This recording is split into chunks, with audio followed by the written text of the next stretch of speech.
Hi everyone, this is Bonnie at Good Earth Spa, and I'm back again for another live video. And right now I'm making some bath bombs. And the bath bombs are for a custom order. I used to do a lot of bath bombs when I would do farmers markets and things like that, but then I kind of stopped doing them because I wasn't selling live. So now I decided to offer bath bombs again, only now instead of making a bunch of them to sell at live, shows and farmers markets and things, now I just sell them online. So I make them to order instead of making a bunch of bath bombs because I don't do live sales anymore. At least not right now. I may do it in the future, but I'm not doing it right now. So I'm making my custom triple butter bath bomb bars, which I'll be putting into this mold right here. And this is a custom 4-pack. And I'm getting in the chat, hello from Hong Kong. Hello, and thank you for joining me on this video.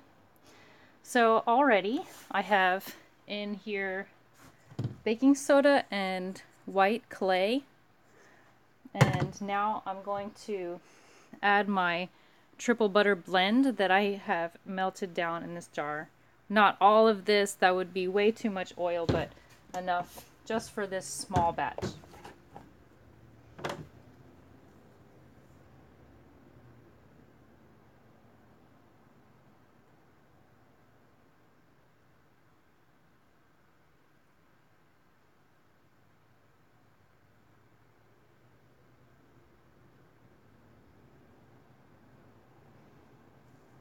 Okay, that's the right amount. So I try to do that really slow. And I make this small batches at a time so I can just melt it and go, as opposed to measuring each one. So normally I use my handy dandy mixer blade in there, but I noticed today that it was broken. So I'm trying to fix it. I put some epoxy, it's still setting. So I guess I'm gonna have to mix it manually, and I can't use my mixer. So today I'm gonna have to use my hands. Okay, so off to the side here I have this citric acid, which I will add later because I like to mix everything else first before I get it activated. And because these are custom, the person got to choose the scent that they wanted, and also if they wanted color or not. Okay, someone says they want to try my recipe because there's always crack. I have another video that I give a recipe for, but generally you just want to have your 2-to-1 ratio baking soda to citric acid, and then you can, add in another part of something else like clay. It sounds like if it cracks, you might have too many liquids.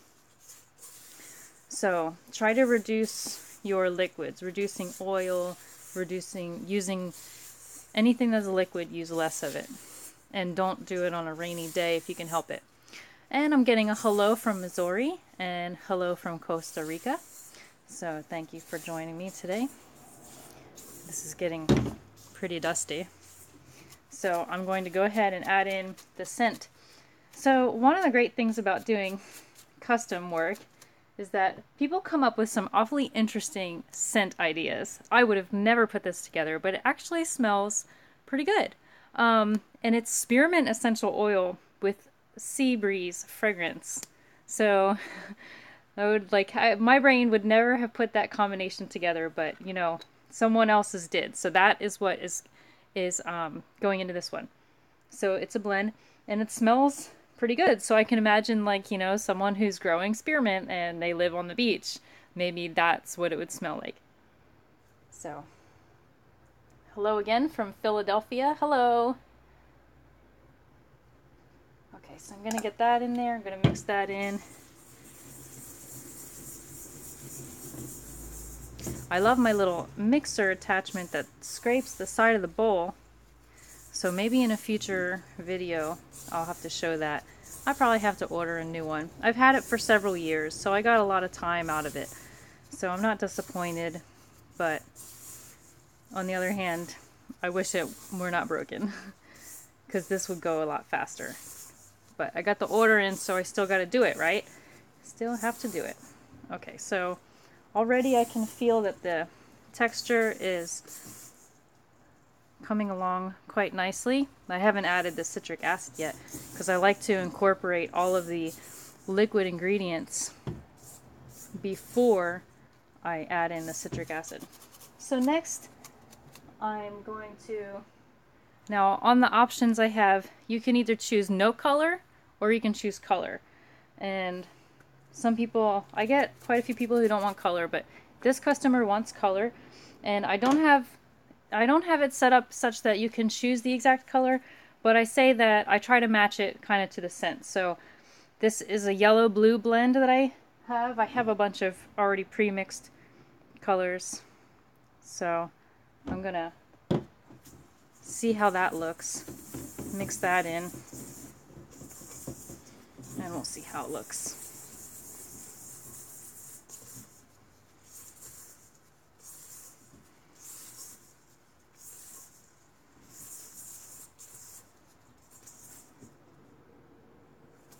I don't know if you can really see the color very well. It's getting mixed in. And I can smell the lovely scent. So right now it's kind of like a light green, but it's still not mixed in all the way. I should probably use my other attachment maybe and try to mix it now that the liquid ingredients are mostly. So I'm going to get that one.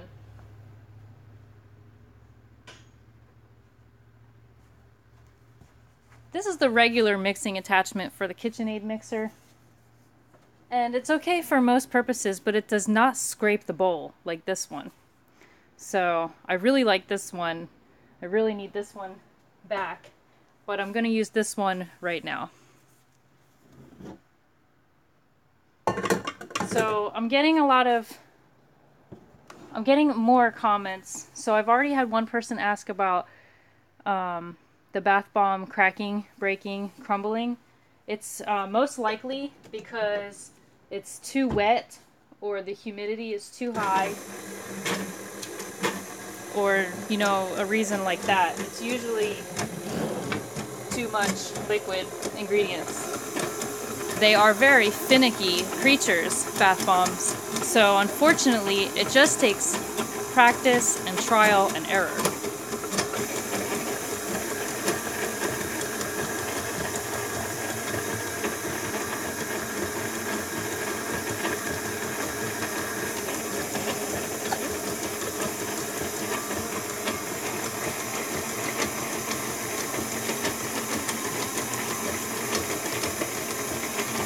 So I hope you can see that. Okay. Whoa. That went in a lot farther. There we go. I'm trying to zoom in a little bit.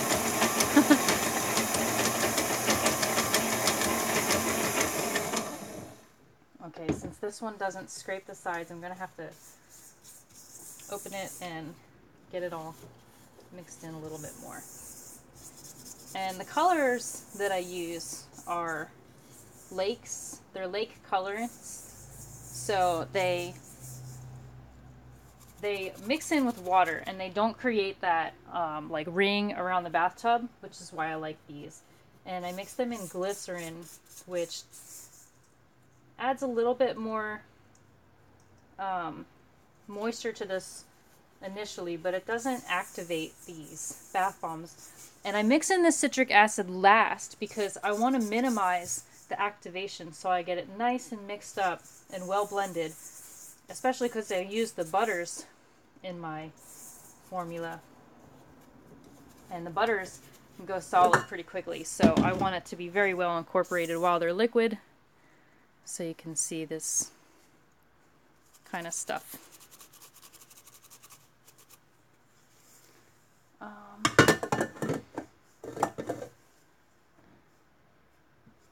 I think someone is saying something in Portuguese, which I don't understand, but I think she's saying something that I think she's saying that she loves the Americans or something about the Americans. I don't know. I don't speak Portuguese, but I guess because of my Spanish, I can know just a little bit or understand a little bit. Same with Italian. Sometimes I understand some things, but I don't know exactly what you're saying. And then something about parabens. There's no parabens in this.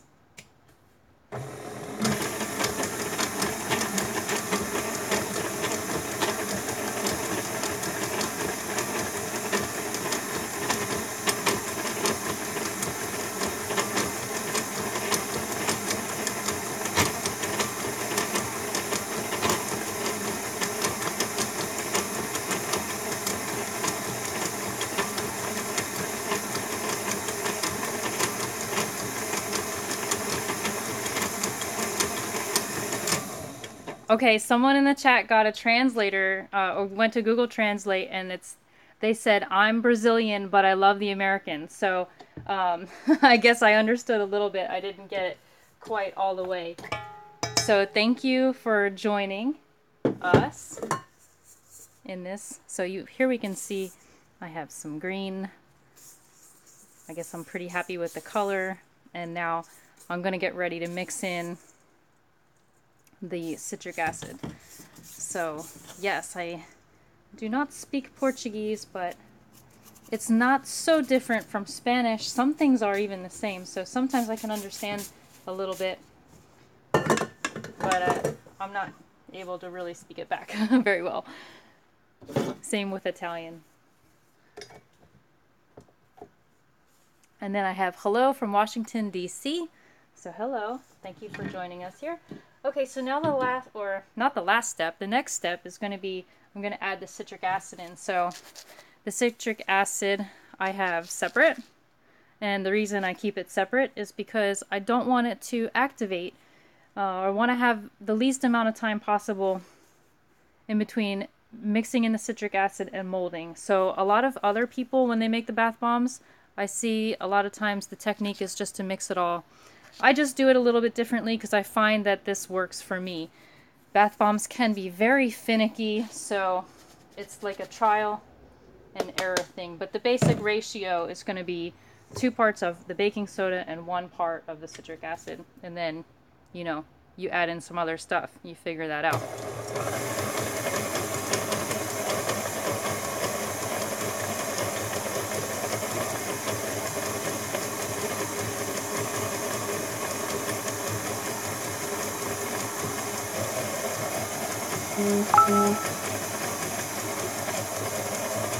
Okay, I have someone that says, I am Mexican and I love your work. Bravo. So thank you for joining from Mexico. Hola.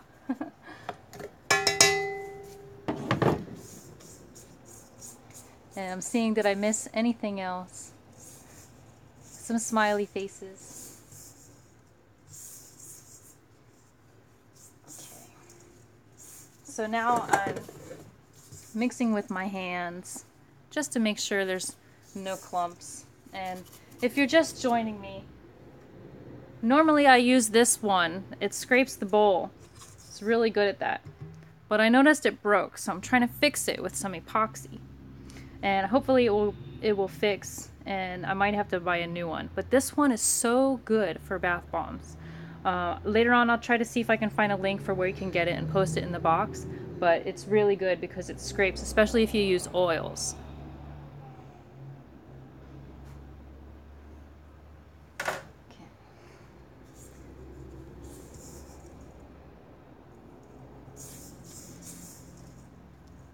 So now I'm just checking this texture to see if it's pretty good. Some people like to use witch hazel to bind it together if it needs a little bit extra. I actually don't like using witch hazel because it will activate the ingredients. I actually prefer to use an alcohol mix because the high alcohol content will evaporate out very quickly, and it doesn't need much because it's actually, I might not even need any because this is staying together so well. If I were doing a 2-piece mold, I would add some more I would add, you know, more liquid, but I'm actually not going to add anything. I think that this is good just like this. So I'm going to mold these now. And when I used to make these to sell at like farmers markets and craft shows and stuff, I would do the 2-piece molds, and I have an egg mold, and I would make little packs of eggs and cute things like that. But I do these because I find that, for one, they're easier to make and they ship better. So this is how I make that. Okay. Oh, hey. Tell the girls to roll out the dough. Yes, I'm live. Sorry about that.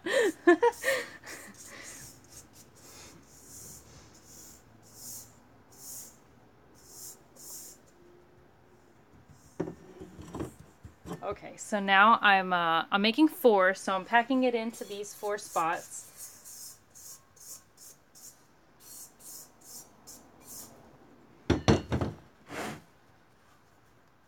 So I'm gonna put those in there. And I'm just packing it down firmly. It's at a great consistency now because I can feel it getting packed in.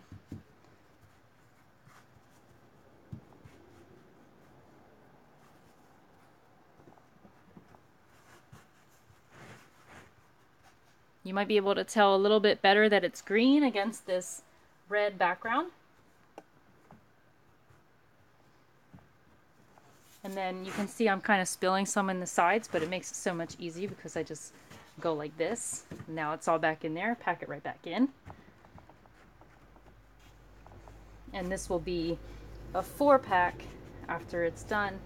So I just have to let them dry. And I have a little trick for getting these to dry without cracking. The first trick is don't get them too wet, like I was saying. Try not to have them get too wet. The next trick is put your oven on the lowest setting. Don't cook them. Just as soon as it gets to that setting, turn it off, and then put these, and then set them in the oven for like 45 minutes or an hour, and they will get super hard. Also use clay. It helps to harden your bath bombs. So those are my little tips and tricks for bath bombs. But you might try it and you might still find that you need to experiment because your climate is different, your humidity is different, something is different, your ingredients are different.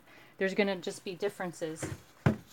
And they are finicky. So once you find something that works for you, because you might try to do it the exact same way I'm doing it, and you may find you need to make adjustments. So now they're nice and packed in there. I could take them out right away probably, but the benefit to having a 1-piece mold is leaving them in, really. So I'm gonna leave them in. All right, so that is it. That's it for the bath bomb making today. So thanks for joining me, everybody, and these will be ready to unmold tomorrow. Hello in Norway. Hello. Okay, well, I'm just about to leave, so goodbye, everyone.